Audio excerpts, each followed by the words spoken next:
Jai Shri Krishna Chaitanya Prabhu Nityananda Sri Advaita Gadadhar Shivasadi Gaur Bhaktavinda Hare Krishna Krishna Krishna Hare Hare Hare Rama Rama Rama Hare Hare. Welcome back. So today we are going to start discussing the introduction of the Srimad Bhagavad Gita. Last time we discussed about the Mangalacharan prayers, and Mangalacharan means invoking auspiciousness. And then we went into the details of all these prayers, beginning with Om Ajnanatirmirandasya. And we continued with these prayers and discussing the content and the mood when we pray before the beginning of the class. So normally, whenever the class begins, generally the speaker will recite at least few of these prayers. So with this, we are going to start discussing the introduction. So in the beginning of the introduction, Srila Prabhupada, as we saw, wrote the Mangalacharan prayers, and then he begins with the discussion of what is Bhagavad Gita. So Srila Prabhupada says, and which I am going to read here. So Bhagavad Gita is also known as Gitopanisad. It is the essence of the Vedic knowledge and is one of the most important Upanishad in Vedic literature. So this brings a question that what is actually Vedas? So Vedas, we'll go through some overview of the Vedas. So I took a detailed class of this, over several sessions, but here we are just going to go through the overview of the Vedas. So Vyasdev was given a task to write the Vedas, and in Chaitanya Charitamrita it is given the purpose of writing these Vedas. So the purpose is written here in Chaitanya Charitamrita Madhya Leela, 20th chapter, 122nd verse. It is given that Maya Mugdha Jiver Nahi Swatah Krishna Gyan Jiver Kripaya Kailo Krishna Veda Purana. So the meaning of this is the conditioned soul, which is the living entities, which are actually stuck in the material world. So they have forgot about their Krishna consciousness and their relationship with Krishna. So in order to re-establish or revive that relationship, Krishna, out of his compassion, he compiled the Vedic literature, and it supplements the Puranas. So this was the purpose. So the definitions of the Vedas or the content of the Vedas means, Veda means actually knowledge, and Vedas are apurushaya. Apurushaya means it is not composed or given by any person or living being. It is directly coming from the Lord. So Aparushaya here it is written, which means they are not the compilation of human knowledge. Vedic knowledge comes from the spiritual world, from Lord Krishna himself, the Supreme Personality of Godhead. And then this knowledge was first given to Brahmaji. And then this knowledge is also compared as a desire tree. It can fulfill all the desire. Basically, Vedic, there is nothing outside the Vedas. No knowledge available outside Veda. Anything we claim to be a knowledge is actually part of the Vedas. This is our understanding. So the next picture actually gives that overview of the contents of the Veda. So broadly, the Vedic literature can be classified into two parts. So in the left here we see this is Shruti, and on the right we see Smriti. So Shruti means it is a direct revelation of the God. Means God himself spoke, Krishna himself spoke, or Krishna's avatar, they speak this knowledge directly. And the other part is the Smriti. So this Smriti is actually composed by the sages. By the realization, they give the commentary and they add things which based on time, place and circumstances. So under the Shruti sections, there are these Vedas, Upavedas and Vedangas. So if we see, the original Veda was Yajurveda, and Vyasdev divided that Yajurveda into 4 Vedas: Rig Veda, Yajur, Sham Veda, and Atharva Veda, based on the contents. So all the prayers were included in the Rig Vedas. All the hymns and obeisances are there in the Yajur Veda, and the prayers, same prayers and hymns in meters are for singing purpose, is there in the Shama Veda. And the Atharva Veda contains the knowledge of the maintenance and destruction. So all these 4 parts have again 4 divisions. All the 4 Vedas have Brahmanas, Aranyakas, Samhitas, and Upanishads. So Brahmanas describes how to live in the city, and then Aranyakas describe how to live in the forest, and Samhitas describe the mantras and the prayers, and the Upanishads, like Gita is Upanishad. Gito Upanishad is Gita plus Upanishad. So combining those 2 words become Gitopanisad. So Gitopanisad or the Upanishads actually are describing the process of getting out of this material world. So this is about the Vedas. Then there are Upavedas. In the Upavedas, like we have heard about Ayurveda, it's a medicinal science. Then there is Dhanurved, which teaches archery. And there is Gandharva Veda, which talks about music. The Shastra, which is Shastra is basically military science. It's a part of Atharva Veda. And Shilpa Shastra, which is arts and craft. And so similarly, this talks about architectures and other applied sciences. These are all technical things which is there available in the Upavedas. Then the next division of the Vedas this is a very important one, which is called as Prasthana Traya. Prasthana Traya means 3. So the Prasthana Traya is the summary of the entire Vedas, but it is based on the 3 things. One is Shruti, other is Smriti, and third is Nyaya. So Shruti Prasthan, Smriti Prasthan, and Nyaya Prasthan. So Nyaya means it is dealing with the logic. So why to do things, and Shruti Prasthan is what to do. So these are the Upanishads. And the Smriti Prasthan is the Puranas and the Itihasas and the Vedangas, how to do it. So generally Shruti is a very compact form of knowledge. It's just the principles. And then Smriti describes how those principles needs to be applied. Right? So this is about the Prasthana Traya. So in the notes we see Prasthana Traya is the 3 divisions of knowledge: Shruti, Smriti, and Nyaya. Shruti is actually the direct word of God, which is Vedic instructions. And Smriti, as we said, it contains the Puranas and the Itihasas and the Mahabharata and all those stuff. And then Nyaya deals with the logic. So that is the Vedanta Sutra or Brahma Sutra. So these are like logical texts. And the Vedanta Sutra has like 555 aphorisms or texts or mantras, we can say, which gives the essence of the entire Veda or entire Vedic knowledge. So coming back to the discussion with this, then there is Vedangas. Vedangas means limbs of Vedas. So they have different sections like Siksha, Vyakarana, Nirukti, Chandas. So Chandas, when we chant the mantras, you have to chant in certain meters. So Chandas is meter, Nirukti is Vedic dictionary, and Vyakarana means grammar, and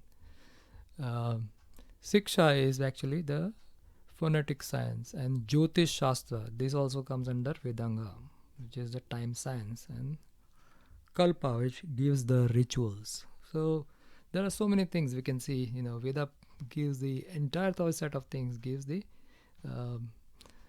Gives actually all. It covers all kind of information including the information or the process to go back from the material world to the spiritual world. So then comes the agamas. Agamas is the worship according to different kinds of levels of conditions consciousness. So consciousness of all the souls are not in the same consciousness. So depending on their consciousness, they worship different devatas. Like for example, Durga Devi, the worship of Durga Devi is given in the Shakta Agamas. The worship of Surya Dev is given in the Saura Agamas. Worship of Ganapati is given in Ganapatya Agama. And similarly, Lord of Shiva's worship is given in Shaiva Agamas.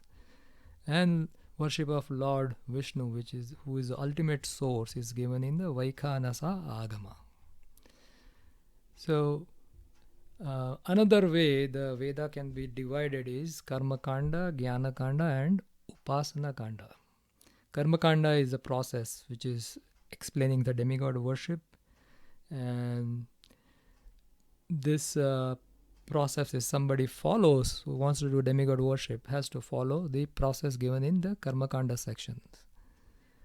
And in fact, 96% of the Vedas is like Karma Kanda.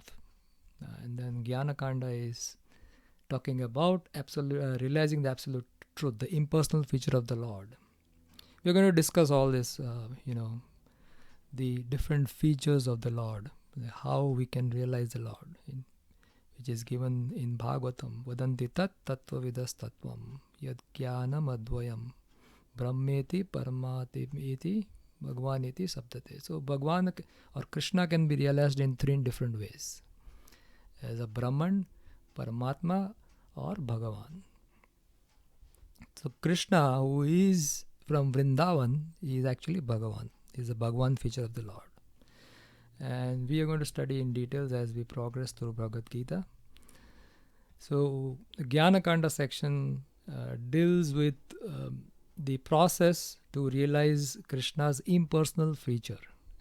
And the Upasana Kanda gives worshipping of different controllers for promotion to their different planets. So these are the different sections or ways in which the Veda is another way in which Veda can be divided. But the real purpose of the Veda is to actually gradually push one in the path of self-realization to the point of surrender in devotion to Supreme Lord or the Supreme Personality of Godhead. So it's gradually taking the person from lower stage of consciousness to higher stage of consciousness.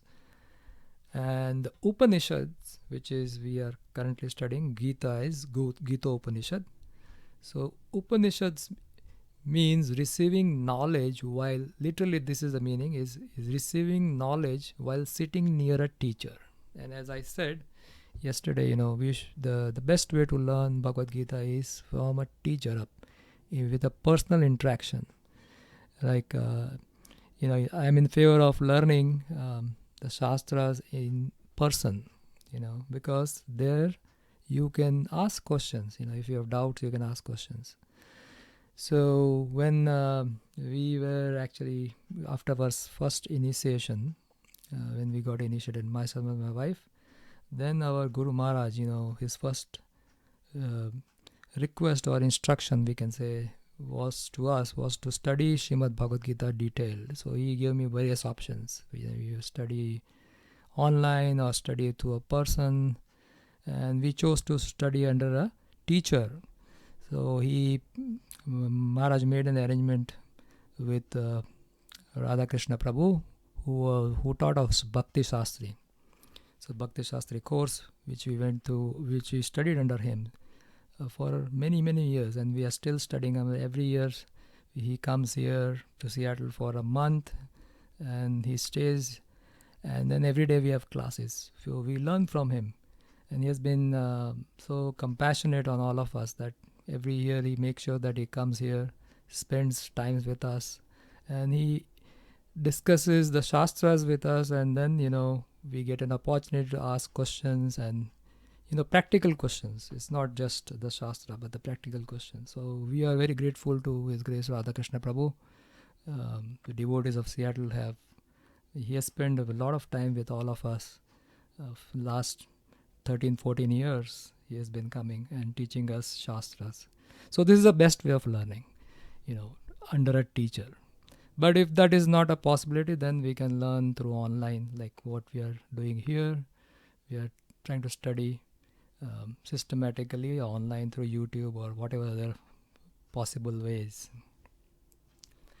So according to the prescription of Shastras, the Shastras must be studied under a teacher who is a guru, who is considered as guru. So Upanishad means receiving knowledge while sitting near the teacher. These are conversations between self-realized soul and their students on the subject matter of the absolute truth. So this is what happens when we study under a teacher, a person or a guru. Then the discussion is nothing mundane. It is the spiritual subject matter. We learn about the absolute truth. So what do we learn is given by Lord Chaitanya. There are three subject matters again: Sambandha, Abhideya and Prayojana. Sambandha means establishing our relationship with the Lord. So currently we have forgotten about our relationship with Lord. So studying this books means understanding the position of the Lord, understanding our position and understanding our relationship. So this is the knowledge we get. So Vedas means knowledge and Anta means end. Upanishads are known as Vedanta or end of knowledge. So it gives the essence of the understanding of the whole Vedic philosophy. Upanishads are the description is more or less negation of the material conception of everything up to the Supreme Lord. Yes. So we understand that we are not part and parcel of this world. We are part and parcel of the Supreme Lord. And then we revive that. There are processes given to revive that relationships. And there are 108 Upanishads, which is accepted by disciplic succession. So these are the 108 Upanishads. And I will upload this whole presentation and you can go into details of this. So with this, we'll stop the overview section of the Vedas and we'll start going into the introduction details. So as we saw about Prasthan Praya, this is the three divisions of knowledge: Shruti, Smriti and Naya. So Shruti is directly something which is directly spoken by the Lord, and then Smriti is the explanation of those instructions by stories or in the story form. And like the Puranas and the Mahabharata, they have all stories, but the principles in those stories are actually given in the Shruti. Right? And the Nyaya is the Vedanta Sutra. So the Bhagavad Gita is the essence of the Vedic knowledge, most important Upanishad, and it is actually the song of the God because it was spoken by Krishna himself to Arjuna. So Bhagavad Gita literally means it's a song of God. It's presented in the form of a song. And that was the discussion between Arjuna and Krishna. So Arjuna, before the war, he didn't want to fight, and then Krishna actually narrates the entire Bhagavata and then Bhagavad Gita, and basically then he gives the conception of different conceptions, and the essence of that actually is Krishna himself. So Krishna in chapter 15 of Bhagavad Gita, 15th verse, is saying Vedescha sarver ahameva vedya. The meaning of this is, after reading all the Veda, I am to be known. So if we read all the Vedas and if we don't come to that conclusion, then then we have not read it correctly. That's the meaning, Continuing. So there are so many versions of Bhagavad Gita available. Then why Srila Prabhupada wrote another Bhagavad Gita? So that's what Prabhupada is explaining. What is the necessity of another Bhagavad Gita? So Prabhupada, let's read it. Of course, there are many commentaries in English on Bhagavad Gita, and one may question the necessity for another one. The present edition can be explained in the following way. Recently, an American lady asked me to recommend an English translation of Bhagavad Gita. Of course, in America, there are so many editions of Bhagavad Gita available in English. But as far as I have seen, not only in America but also in India, none of them can be strictly said to be authoritative, because in almost every one of them, the commentator has expressed his own opinion without touching the spirit of Bhagavad Gita as it is. So the reason of writing this Bhagavad Gita is that the other commentators who have written Bhagavad Gita have not touched the spirit of Bhagavad Gita.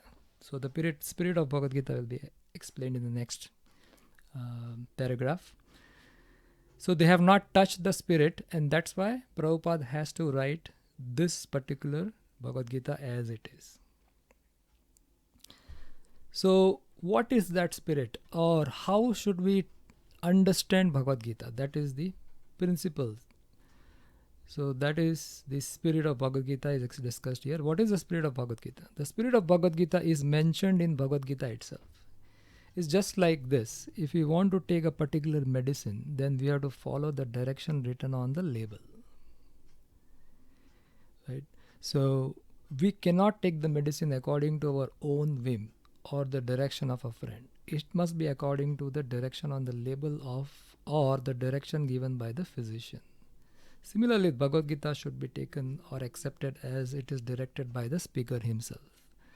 So this is the spirit, that the Bhagavad Gita should be taken, the message of the Bhagavad Gita should be taken as it is intended by Krishna, who is the speaker of Bhagavad Gita. Not that, I am a very well-educated person, so I can, take the medicine of Bhagavad Gita as I think. So a very nice example Prabhupada is given about taking medicine. When we are sick, we go to doctor and the doctor prescribes a medicine, and we must accept first of all that I am sick and I need to get better.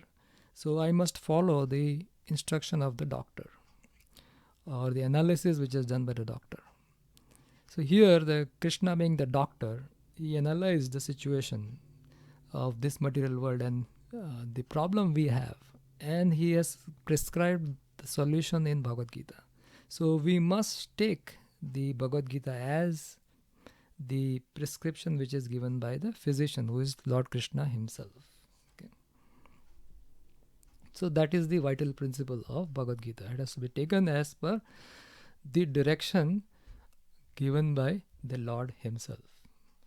Now, in the next section, it is who is Krishna is described. So about the speaker of Bhagavad Gita. The speaker of Bhagavad Gita is Lord Krishna. He is mentioned on every page of Bhagavad Gita as the Supreme Personality of Godhead, Bhagavan.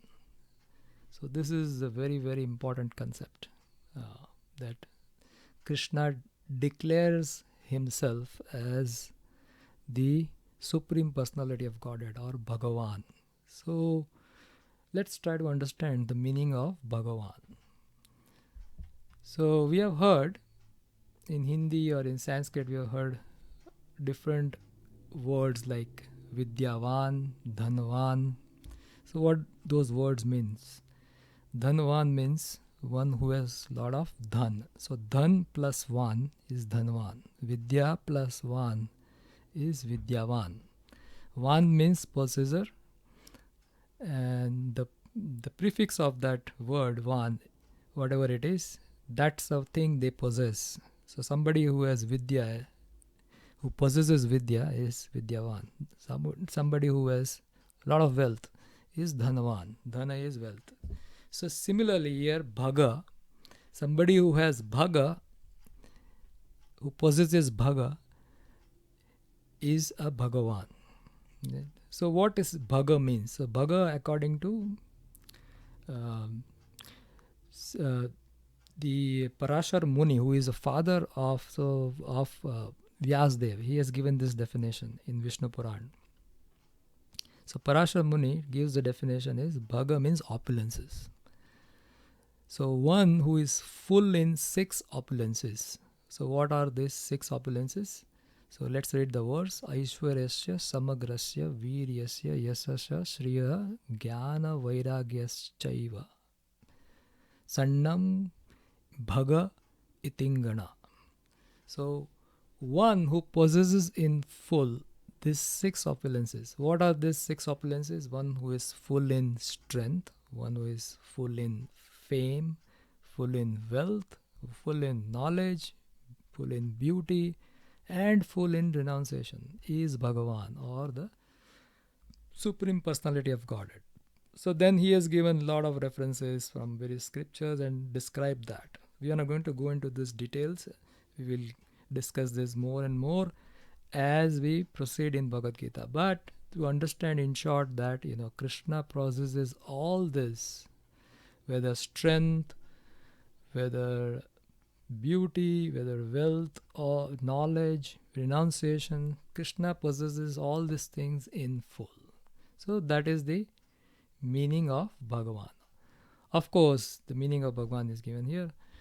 Of course, the word Bhagavan sometimes refers to any powerful person or any powerful demigod. And certainly here, Bhagavan designates Lord Sri Krishna as the great personality.